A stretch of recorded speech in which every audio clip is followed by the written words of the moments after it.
Hello. Okay, so I'm going to walk you through a class today in case you missed it or in case your Wi-Fi cut out or whatever might be happening, so that you can get information about what you missed. So today when we started class, we were discussing what happened last time we met, which if you look on the class plans with links, I had you read Malcolm X's letter to MLK.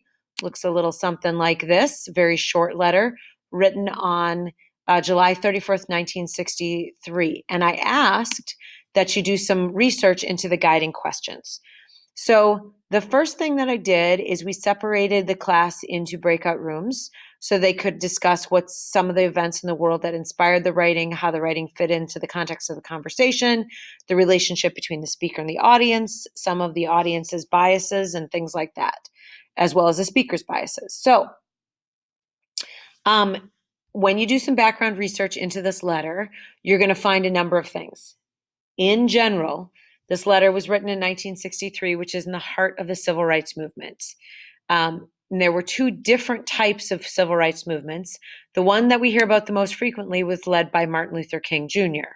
The one we hear about less frequently, and there might be many reasons for that, which we may discuss in class coming up on Thursday or Friday, is the one that was led by Malcolm X. Both groups were looking for equality for the races. However, they both had different ways about going about that. Malcolm X led the Muslim Brotherhood, and they were a little bit more violent in terms of how they wanted to see change. Whereas Martin Luther King Jr. led the Southern Christian Leadership Conference, and he was a proponent of something called Christian Satyagraha, which was something developed by Gandhi. And his belief was that the only way that you affect real social change is through nonviolent protesting. So he established the idea of nonviolent protesting. This is one of the only pieces of literature that exist that show the two of them connecting, even though they were working for the same goal at the same time.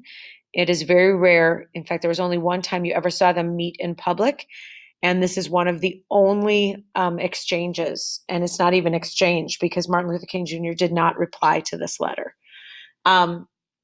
So in the letter, Malcolm X refers to two things which you can consider as being part of what was also going on. If capitalistic Kennedy and communistic Khrushchev can find something in common on which to form a united front, despite their tremendous ideological differences. So if you research Kennedy and Khrushchev, you'll also find information out about what they were doing. Please do that. The other thing is that he mentions this rally, Saturday, August 10th from 1 to 7. The Muslims are sponsoring a giant outdoor rally in Harlem. And so I asked people to look up what they could find on that. When you Google that, it is almost impossible to find any kind of news reports of the rally. The only thing that you can find in the class plans, I have linked it in this Malcolm X letter right here. This is the link. You can find this article written in 2018 in the Washington Post about the one time that MLK and Martin Luther King Jr. were seen together after hearing a hearing on the Civil Rights Act in 1964. That's a year after he wrote this letter. And so if you read this over, you'll see about their only meeting and you'll find some background about what happened at that rally and why maybe things didn't get off the ground. So please read that over. Okay, so then we talked a little bit about the relationship between the speaker and the audience as a result of what we read in this article. And we moved on to talk about Malcolm X's background. So please look up Malcolm X's background and his childhood, what that was like, his religious leanings and things like that. And then we talked about the audience's background. So speaker and audience's background. And then we discussed how that affected the letter. We moved on to discuss the language choices and strategies that were used by Malcolm X within the letter. So one of the things that you can see when looking at the letter is that Malcolm X is very specific about what he wants, We are inviting several Negro leaders to give their analysis of the present race problems and also their solution. Okay, and then he goes on to say, there will be no debating, arguing, criticizing, or condemning. I will moderate the meeting and guarantee order and courtesy for all speakers. If you do some background into Malcolm X's civil rights movement, you'll understand why he felt it necessary to write that in there. We also, when we looked through the letter, we saw that there was common imagery being used by Malcolm X here. He uses the word explosion in some form or another, 1, 2, 3, at least 3 times in his letter. He also writes about a common solution to a common problem posed by a common enemy. And he has that underlined, common enemy, and capitalized. That's important because it tells us that this is the thing that he wants to stress, that there is a common enemy that they should be fighting, not each other. He also puts the word minor in quotation marks when he refers to our minor differences, which obviously tells us that he and MLK don't necessarily see their differences in the philosophies as being minor at all. Instead, he sees them as being more major. So we talked that through a little bit and about how this letter was written. I suggested to the class that I don't think Malcolm X was very successful in his rhetoric because of some of the choices that he used. And I asked them to consider why that might be. So I'd like you to consider that as well. Okay, then I went on to talk about your next step in your email to your politician. So these are the next 2 questions. How is the speaker connected to the topic? You are the speaker in your email. So what is your connection to the topic? And what does the speaker hope to achieve? What is your purpose? So we looked at our next step, exigency and clear purpose. So when we talk about exigency, remember we're talking about what is it in the speaker's life that connects them to the issue? What motivates them to write about the issue? So in your letter to your politician, I want you to be very clear about what connection you have to your issue and why you feel the way you do. So think about what personal connections you have and what language strategies you can use to reach the audience.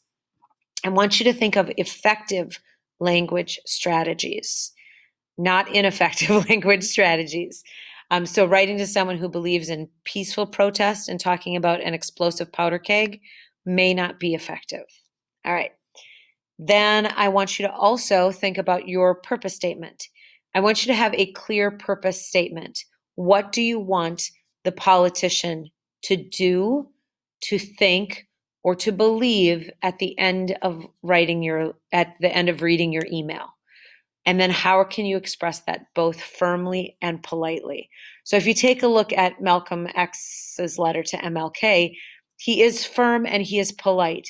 He says that he wants MLK to come to give his analysis of the present race problem and his solution. But he is also going to be explaining Muhammad's solution, meaning the Muslim approach to the race problem. So he is firm in that he's letting MLK know that he doesn't want MLK to take over the event or lead the event. Instead, he's being polite and saying, we're inviting you to give your side of it, but you're not taking over. Okay, so I want you to think about that in terms of your letter to your politician. So what you're going to be doing 2 things. First, there is step 3, email to politician. If you come over here, you will notice right here, email to politician, step 3. If you click on that and you open up the document, it will take you to this document. I want you to write here what information, personal connections, feelings, and personal stories do you have that connect you to this topic. You don't have to write them out. This is for you. So these are notes. So bullet points are fine. So you could be like cousin's wedding or, whatever strike reminds you of something that you want to say. And then this right here, very specific in a sentence or 2, what do you hope to achieve? I hope that my politician, remember, put your issue up here. I hope that at the end of reading the email, the politician that I'm writing to acts to vote down X, or stays in line with his beliefs about X. Okay, so you include that in there. So that's very simple there. Probably you're not going to have any resources in this section because this is all coming from your head, right? The other thing that I want you to do is right here, there is a YouTube video attached. I think it's like 12 minutes long or so, about creating SOAP statements. I want you to watch it, and then I want you to write a SOAP statement, which you'll see is like a 1 or 2 sentence statement for Malcolm X's letter to MLK. And you're going to be having that done by our next in-person class. So if you take a look over here, you'll see SOAP statement to MLK. This is for second period. This is for fifth period right here. If you click on that, you will come to the page that asks you to submit. These are all the people who have submitted so far. So there should be a little blue button that says submit there. If you click on that, I say right here in the directions, use the Create tab in the submissions window to craft a SOAP statement based on the video that you watched on how to create SOAP statements. 1 or 2 sentences, which you'll see after watching the video how to do that. Submit that here. Make sure you craft it and then press, there's a submit button at the bottom so that your name should pop up right here in the window of people who've submitted it.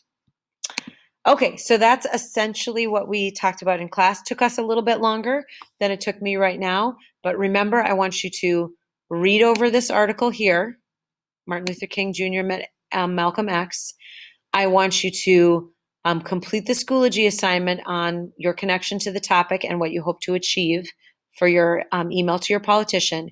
And I want you to watch this video, about 12 minutes or so, and write a SOAPs statement based on what you learned in that video. All right. I hope that that helps you out and that I'll see you in class on either Thursday or Friday.